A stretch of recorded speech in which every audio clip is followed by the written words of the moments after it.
Hurricane Harvey broke U.S. records as it made landfall 3 separate times, dumping nearly 52 inches of rain on Houston. Gas pipelines are down, and any area gas stations are expected to be empty before Labor Day.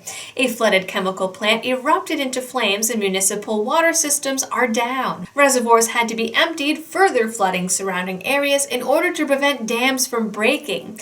Conditions were so bad at some shelters that evacuees had to then be evacuated from the shelters housing them, with government officials saying they were unable to help.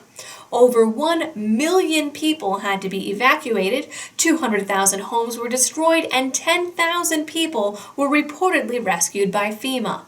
But long before the government showed up to help, the Cajun Navy were en route with canoes, duckboats, and airboats coordinating rescue efforts through various social media platforms and rescuing thousands from the floodwaters. Even after formal rescue efforts began, first responders often had to turn to the Navy for help. According to the Washington Post, Cajun Navy volunteers outnumbered government rescuers by the hundreds. They rescued entire families, pets, and even the elderly trapped in flooding nursing homes. The New Yorker called the group spontaneous and self-organizing and pointed out that the group was able to come through where flawed government programs and regulations could not. The Washington Post, too, ran a piece about the Cajun Navy and how their use of social media and walkie-talkie app Zello were able to fill, quote, the humanitarian holes that local government is unable to plug. The Post admitted that often government help is slow and not forthcoming, making private, unregulated citizen groups essential.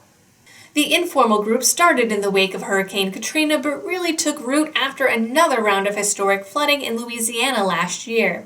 Legislators in the area have tried to regulate the group in the past, attempting to require rescuers to obtain special permits, training, and mandating membership fees.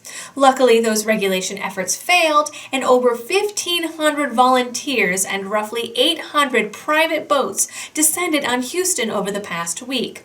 The footage of these efforts is seriously the most amazing thing I have ever seen.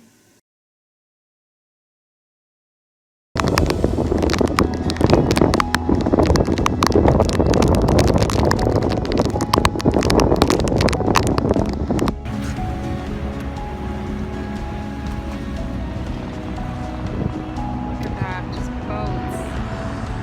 Boats and people. Those are just boats and boats down the entire street. You can see. You guys just jumping in to help out? Yes, sir. Yeah? Where are you coming from? Texas City. Texas City? Yes, sir. What are you going to do? I'm going to try to save some lives. Yeah? Yes, sir.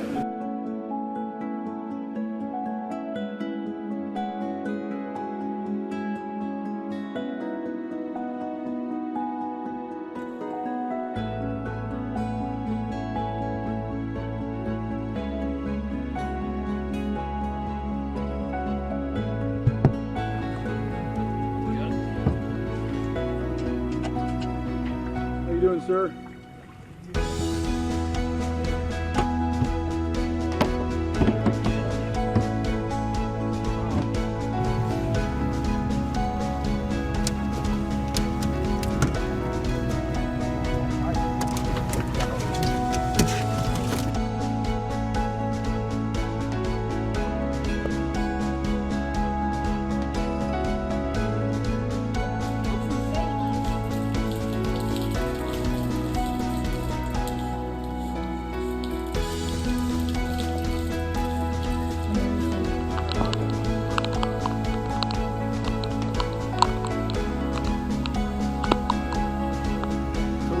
Try and pick him up. All right.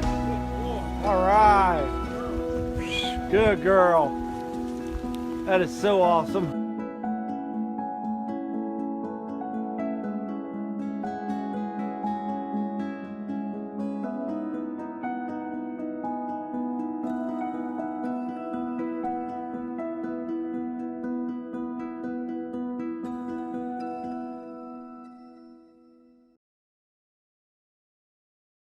Unfortunately, leading up to the storm, residents received mixed messages, with the governor telling families to evacuate and Houston's mayor, fearing traffic gridlock, told residents to shelter in place.